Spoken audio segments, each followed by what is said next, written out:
श्रीराम. साधक हो, सध्या आपण सोमवार ते शनिवार श्री ब्रह्मचैतन्य गोंदवलेकर महाराज यांच्या परंपरेतील साखरखेर्डा येथील संत परमपूज्य श्री प्रल्हाद महाराज यांचे श्री देवीदास अमृत मोहोरील लिखित संक्षिप्त चरित्राचा आस्वाद घेत आहोत. तसेच रविवारी श्री महाराजांच्या काही भक्तांचे अनुभव ऐकणार आहोत. चिखली येथील श्री राममूर्ती स्थापनेच्या कार्यक्रमाचे प्रमुख साखरखेर्ड्याचे श्री महाराजांचे बालमित्र व गुरुबंधू गणपतराव उर्फ बंडू तात्या माई यांचे चिरंजीव प्रभाकरराव माई हे होते. ते त्यावेळी चिखलीला BDO होते. दुपारी 4 वाजता श्री महाराजांची व सौ जिजीमाईची महापूजा व भव्य सत्कार प्रभाकरराव माई व त्यांच्या पत्नी सौ चंद्रकलाताई यांच्या हस्ते होणार होता. या मंदिर उभारणीसाठी प्रत्येक भक्तानेच आपापल्या परीने निधी संकलन केले होते. त्यात चिंचखेडच्या शामराव उर्फ बबनराव कुलकर्णींनी आपल्या पटवारीपणाच्या गावातून घरोघर फिरून प्रत्येकाकडून अगदी अल्पसेवा घेऊन बऱ्यापैकी निधी गोळा केला होता. परंतु अत्यंत सरळ व साधे स्वभावाचे असल्यामुळे त्या गोष्टीचा उच्चारही ते कोणाजवळ करीत नव्हते. परंतु नेमके त्याच दिवशी शामराव यांचे पटवारीपणाचे सांजोळा या गावी आज तहसीलदार येणार असल्याचा त्यांना निरोप आला. त्यासाठी त्यांना तिथे उपस्थित राहणे आवश्यक होते. तेव्हा श्री रामरायाची स्थापना झाल्यावर श्री महाराजांना नमस्कार करून त्यांनी ही गोष्ट महाराजांना सांगितली. त्यावेळी श्री महाराज म्हणाले, ठीक आहे, परंतु लवकरच परत या.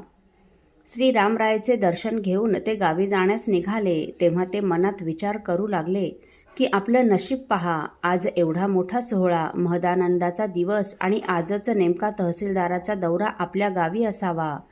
परंतु तरीही त्यातल्या त्यात श्री रामरायाची प्रतिष्ठापना पाहता आली, ती सुद्धा श्री महाराजांचीच कृपा. आज दुपारी 4 वाजता श्री महाराजांची महापूजा व भव्य सत्कार समारंभ होणार आहे, परंतु तो सोहळा पाहण्याला मात्र आपण वंचित राहणार. श्रींची महापूजा व सत्कार सोहळा आज काही आपल्याला पाहता येणार नाही. असो, श्री महाराजांची इच्छा, दुसरं काय. असा एकसारखा विचार व श्री रामरायाचं चिंतन करीत ते सांजोळ या गावी गेले. परंतु तेथे जाताच आजचा तहसीलदाराचा दौरा रद्द झाल्याचे त्यांना कळले. त्याचा त्यांना खूप आनंद झाला. चला, आता आपल्याला महाराजांच्या महापूजेला व सत्कार समारंभाला उपस्थित राहता येईल म्हणून ते तसेच उलटपावली चिखलीला परत आले. श्री राम मंदिरात येऊन श्री महाराजांचे दर्शन घेतले. तेव्हा श्री महाराज त्यांना म्हणाले, आता तुम्ही असेच घरी जाऊन उभयता सोहळ्यात मंदिरात या.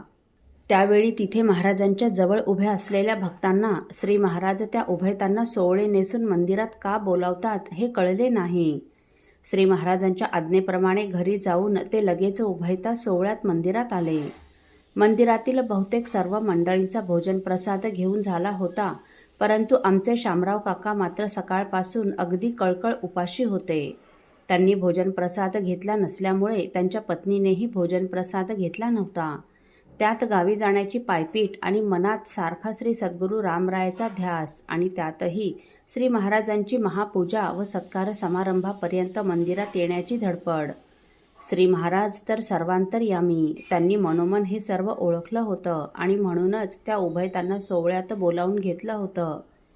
त्याचवेळी प्रभाकरराव माईंकडून त्यांच्या पत्नीची अडचण आल्याचा निरोप आला आणि श्री महाराजांनी या दोघांनाच महापूजेसाठी बसवलं. त्यांचा सरळ स्वभाव व भोळा भाव पाहून महापूजेचा हा मान महाराजांनी आज त्यांना दिला होता. श्री महाराजांची कृपा पाहून त्यांच्या डोळ्यांना धारा लागल्या. असो, साधक हो, परमपूज्य श्री प्रल्हाद महाराजांचा स्वभाव कसा भोळा होता हे दाखवणारा एक प्रसंग आपण पुढील भागात ऐकणार आहोत. श्रीराम समर्थ.